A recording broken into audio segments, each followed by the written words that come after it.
Olá pessoal, bem-vindos de volta ao canal Postulado. Tudo bem com vocês? Espero que estejam todos bem. E hoje nós vamos tratar aqui de um assunto relacionado às escrituras e que também tem a ver com o modelo de terra que a gente discute aqui no canal, que é o modelo de terra plana. Hoje eu vou tratar aqui uma pesquisa que eu já fiz a respeito do Gênesis. Nós vamos fazer um link entre a narrativa do Gênesis da criação com o modelo de terra plana e nós vamos tentar chegar de maneira mais literal possível, seguindo lá o que é dito nos versículos do Gênesis 1, para ver o que a gente consegue encaixar nesse modelo aqui de terra plana. Esse aqui é um estudo que eu já tinha feito há algum tempo, mas não tinha colocado assim o conteúdo em um vídeo, então eu fiz aqui os slides e eu vou compartilhar aqui com vocês. Então galera, nós vamos começar aqui a partir do Gênesis 1, capítulo 1, versículo 1. E aqui vai se tratar do primeiro dia da criação. E lá no versículo 1 fala assim: no princípio criou Deus os céus e a terra. Então aqui a gente já consegue pegar uma pista, né, de como foi feito os primeiros passos da criação, né? Então Deus fez os céus e a terra. Agora a pergunta que fica é: esse céu que foi criado primeiro aqui não é o mesmo céu do firmamento.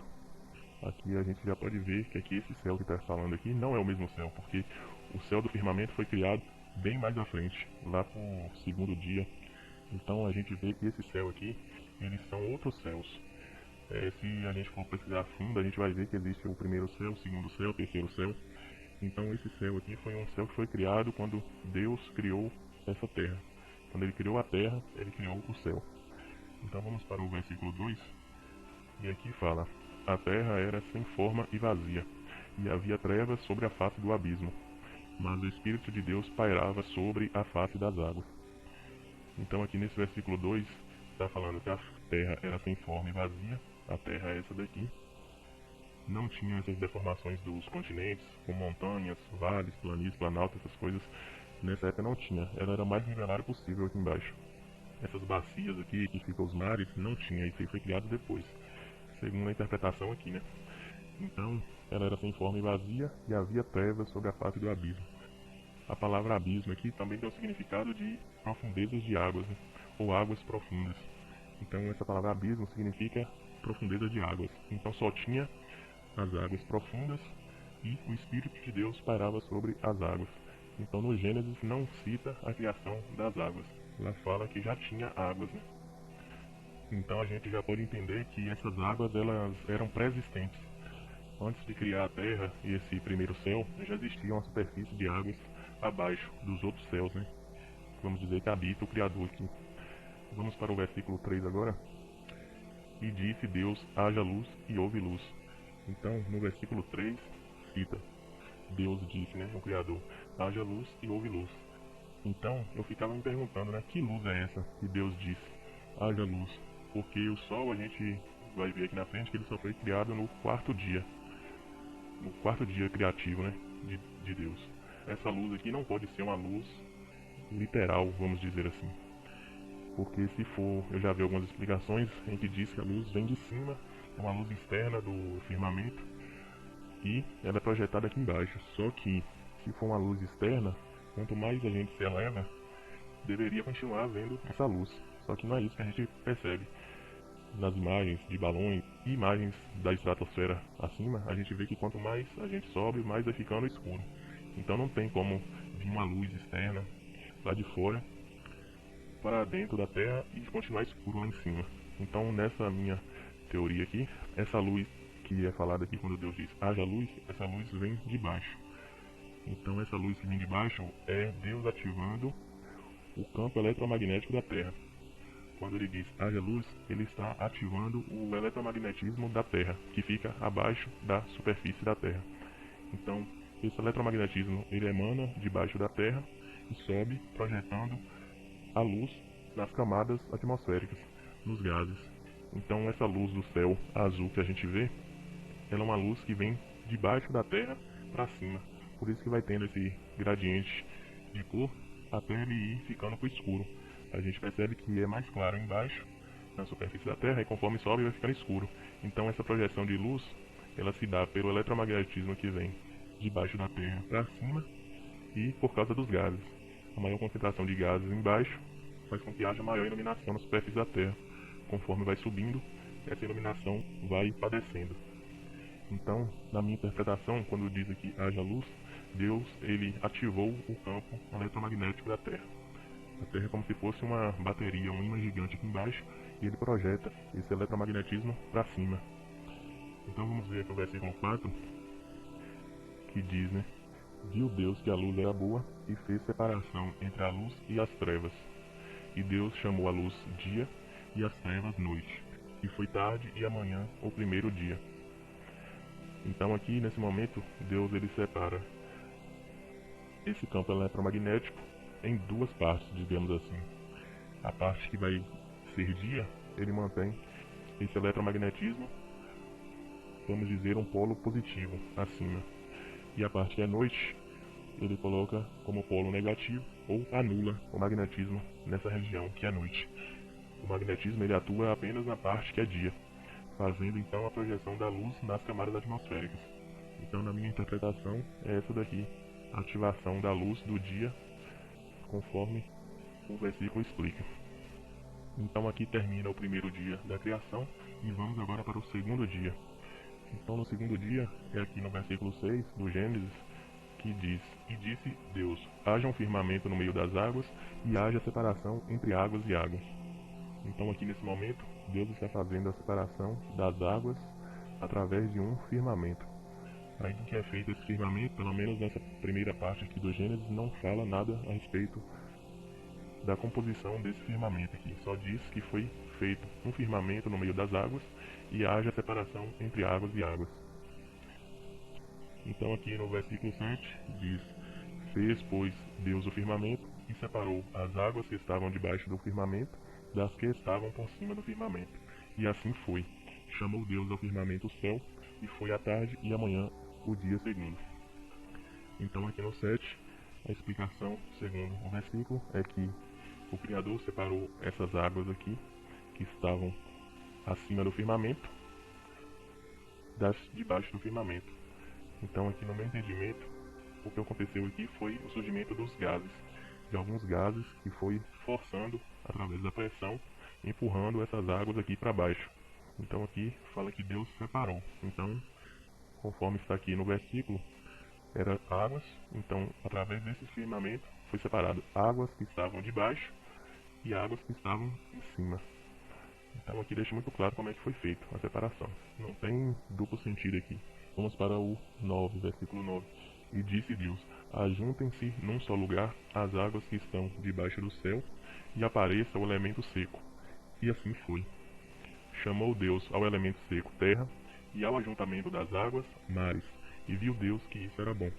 Então aqui no 9 fala que Deus ajuntou essas águas em um só lugar. As águas que estão embaixo do céu. As que estão acima do céu continua lá, não foi mexido. E aparece o elemento seco. Então aqui, nesse momento, é onde surge a terra seca, onde surgem os mares, que foi formar essas bacias aqui, para essas bacias que formou os mares, e também o congelamento das águas na borda. O surgimento dessas geleiras aqui pode fazer parte desse versículo aqui, onde foi contida as águas que estavam abaixo do firmamento. E isso aqui é onde começa o terceiro dia da criação. Agora vamos para o versículo 11.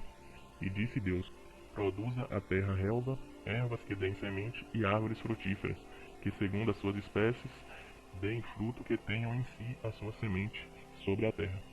E assim foi. A terra, pois, produziu relva, ervas que davam semente segundo as suas espécies, e árvores que davam fruto que tinham em si a sua semente, segundo as suas espécies. E viu Deus que isso era bom. E foi tarde e amanhã o dia terceiro.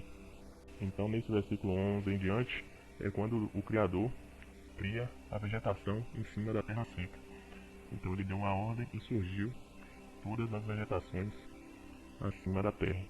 Aí aqui uma questão interessante que a gente pode notar é que essa vegetação foi criada no terceiro dia. E o Sol, ele só vai ser criado no quarto dia. Então a questão que fica é: como era feita a fotossíntese dessas plantas? Já que A ciência aí defende que as plantas crescem porque elas se alimentam da luz do sol. Só que aqui, nesse versículo, não encaixa essa argumentação aí de que as plantas crescem por causa da luz do sol, porque aqui não existia sol ainda, nesse contexto aqui.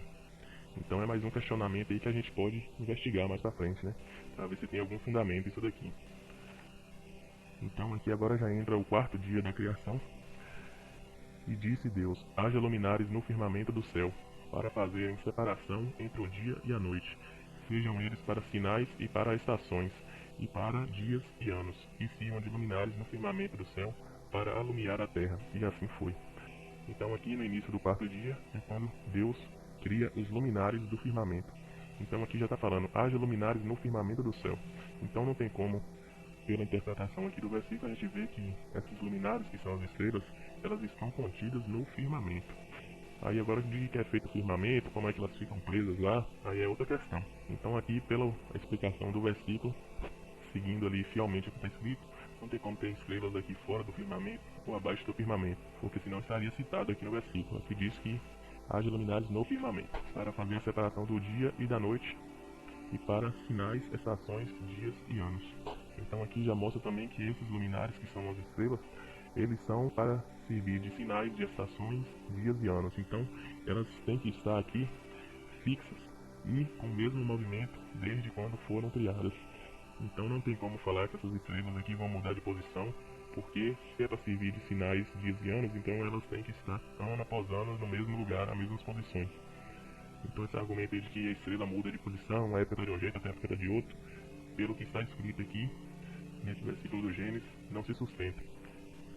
E aqui no 16 continua falando: Deus, pois, fez os dois grandes luminares, o luminar maior para governar o dia e o luminar menor para governar a noite. Fez também as estrelas. E Deus os pôs no firmamento do céu para alumiar a terra, para governar o dia e a noite, e para fazer separação entre a luz e as trevas. E viu Deus que será bom. E foi à tarde e amanhã o dia quarto. Então aqui, nesse versículo, é onde cita a criação dos dois grandes luminares, que o luminar maior seria o Sol, e o luminar menor seria a Lua.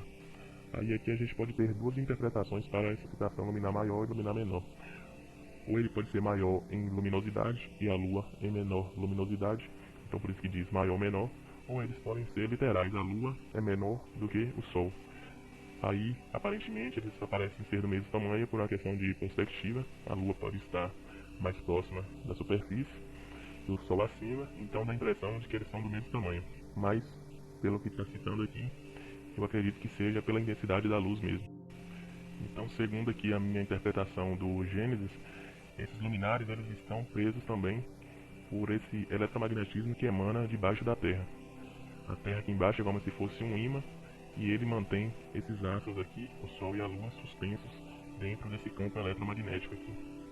E esse campo eletromagnético que tem embaixo da Terra também é o que faz a mudança das estações do ano e o comportamento da luz do Sol. Na época do ano ele está mais aqui no centro, e essa maior parte da borda ela é mais escura. E quando ele está aqui no hemisfério sul, essa concentração de luz é maior aqui, porque o campo eletromagnético da Terra se moveu para essa região aqui também. Então, no meu entendimento, o que causa essa mudança do brilho, a intensidade do brilho do Sol, é o campo eletromagnético da Terra. Tudo que comanda esse brilho acontece embaixo da Terra, adaptando aqui a narrativa do Gênesis nesse contexto. Então é essa aí a pesquisa que eu fiz e gostaria de compartilhar aí com vocês. E depois eu vou estar aprofundando mais nessas questões aqui para ver se tem embasamento científico o eletromagnetismo que tem debaixo da Terra influenciar o comportamento da luz dos astros e da luz da atmosfera aqui, influenciando no comportamento do dia. Então foi essa aí a pesquisa. Eu vou ficando por aqui e até a próxima.